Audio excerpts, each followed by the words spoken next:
Perdana Menteri Australia Morrison optimistis bahwa Indonesia dan Australia akan tetap kompak untuk menghadapi berbagai tantangan di kawasan Asia Pasifik. Ia juga berbagi kisah tentang hubungan personalnya dengan Presiden Joko Widodo. Rekan kami Andini Effendi mewawancarai Perdana Menteri Morrison di Sydney, Australia beberapa waktu lalu dan dimulai dengan pertanyaan hal apa yang terpenting bagi Australia untuk bisa lebih harmonis dengan Indonesia. Berikut wawancara selengkapnya. Well, first of all, it's upgrading the relationship to the comprehensive strategic partnership. And what that recognises is the relationship isn't just about economics. It's about security. It's about regional strategic objectives. It's about the environment. It's about all of these, many wide-ranging aspects of government activity.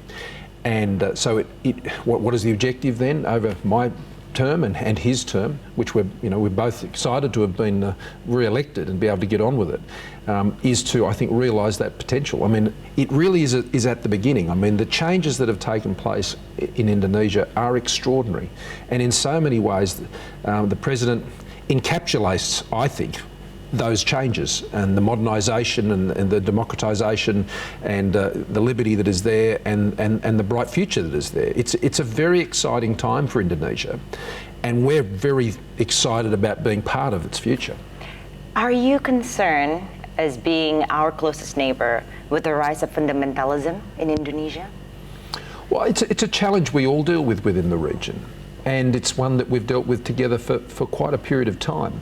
I mean, the Bali bombings will always, in many ways, define how we came together to deal with that horrific attack.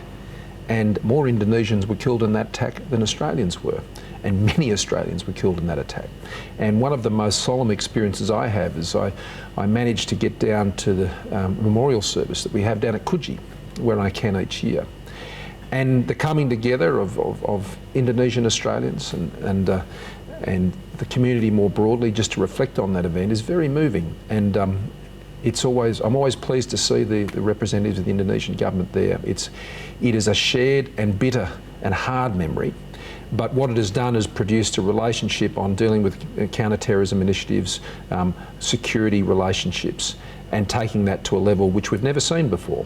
And that's not just a product of one government, that is going back many years, back to the Howard government in particular. And we've continued to build on that. And there are a few issues we work more closely on than that. Do you think that issue will harm the relationship between the two countries? No, not at all. I think it will only strengthen it.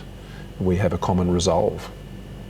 So we talk about China. The discussion about China is very much a hot issue in Australia. And what do you think the Chinese growing influence in Southeast Asia, particularly to Indonesia, and can it harm the relationship between Indonesia and Australia? Oh, certainly not the latter. But I think what we'd both say about China is that we welcome its economic development and its economic growth. I mean, China's growth in my lifetime is the biggest economic miracle probably in world history. And that is something that has greatly benefited the region. And so Australia has always taken a very positive attitude towards that, as has Indonesia. It is very much benefited our economy, as it has Indonesia's. And we're all looking to continue to have a constructive relationship with China. But it's one based on us very clearly articulating our independence and our own sovereignty, and that's something we share in common with Indonesia. And this is why I'm so excited about the President's conception of the Indo-Pacific, which is, now I think, which places ASEAN at the centre, but is now bringing in others to that view.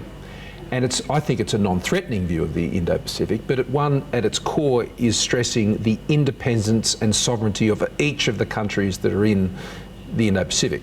What does it mean? It means we just want to be ourselves. Indonesia wants to be itself. We want to be ourselves, make our decisions about how our economy, how our society, how it grows, free of coercion or free of external influence. And Indonesia shares that view. And so it is about the independent sovereign nations of the Indo-Pacific, I think, standing together to ensure that's enhanced into the future. And that's not an adversarial position. I think it's a very common sense position, and one that all parties can easily respect. So I want to move on to your relationship with Presiden Jokowi. Yes. How do you define the relationship between both of you? Oh, look, it's very warm. That's the first way I think to describe it. As people in Indonesia know, he's incredibly charming. The smile, lights up any room, and it's very disarming. But what I like about the president is his very practical understanding of issues. I mean, he's a mayor.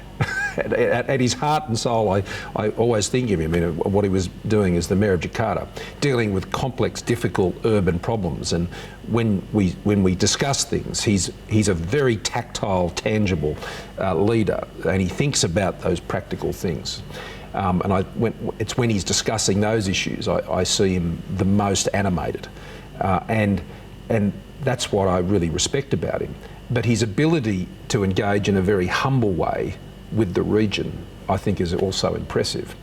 And so he knows his lines, his red lines about where the Indonesian national interest sits, and he's very strong on those.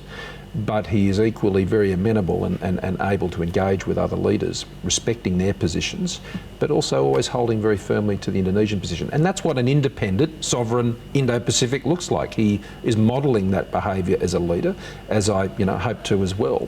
And that's the way of the future for our region. How do you communicate with him? Oh, he's a texter, as am I. Are you guys on WhatsApp? Because we're big on WhatsApp. We do text. And the first meeting we had when I was up there, I was only a week in the job, we exchanged our numbers and we spoke about many issues. We spoke about our families, we spoke about my girls, even spoke about the dog we'd just got recently. And it is that type of a very easy conversation relationship. We spoke for a very long period of time, just very relaxed.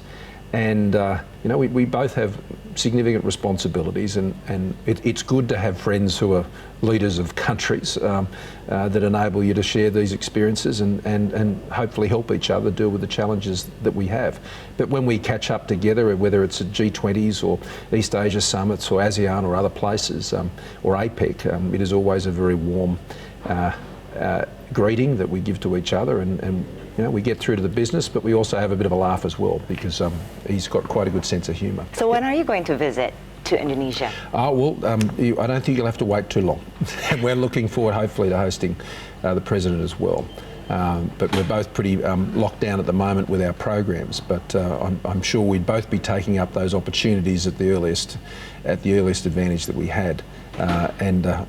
He hasn't taken me for a ride on his bike yet. I understand we gave him a jacket last time when I came the first time, and I understand he's a pretty handy motorcyclist. And I did see, I think was it for the Asian Games? For Asian Games, yes. I saw that video of him, and I think that pretty much sums up his sort of cheeky character. Yeah, Prime Minister, thank you very much for your time. Thank you very much. It was good chatting. Perdana Menteri Australia Morrison optimistis bahwa Indonesia dan Australia akan tetap kompak untuk menghadapi berbagai tantangan di kawasan Asia Pasifik. Ia juga berbagi kisah tentang hubungan personalnya dengan Presiden Joko Widodo. Rekan kami Andini Effendi mewawancarai Perdana Menteri Morrison di Sydney, Australia beberapa waktu lalu, dan dimulai dengan pertanyaan, hal apa yang terpenting bagi Australia untuk bisa lebih harmonis dengan Indonesia? Berikut wawancara selengkapnya. Well, first of all, it's upgrading the relationship to the comprehensive strategic partnership. And what that recognises is the relationship isn't just about economics. It's about security. It's about regional strategic objectives. It's about the environment. It's about all of these, many wide-ranging aspects of government activity. And so what is the objective then over my term and his term, which we're both excited to have been re-elected and be able to get on with it, is to, I think, realise that potential. I mean, it really is at the beginning. I mean, the changes that have taken place in Indonesia are extraordinary, and in so many ways, the President encapsulates, I think, those changes and the modernisation and the democratisation and the liberty that is there and the bright future that is there. It's a very exciting time for Indonesia, and we're very excited about being part of its future. Are you concerned, as being our closest neighbour, with the rise of fundamentalism in Indonesia? Well, it's a challenge we all deal with within the region. and it's one that we've dealt with together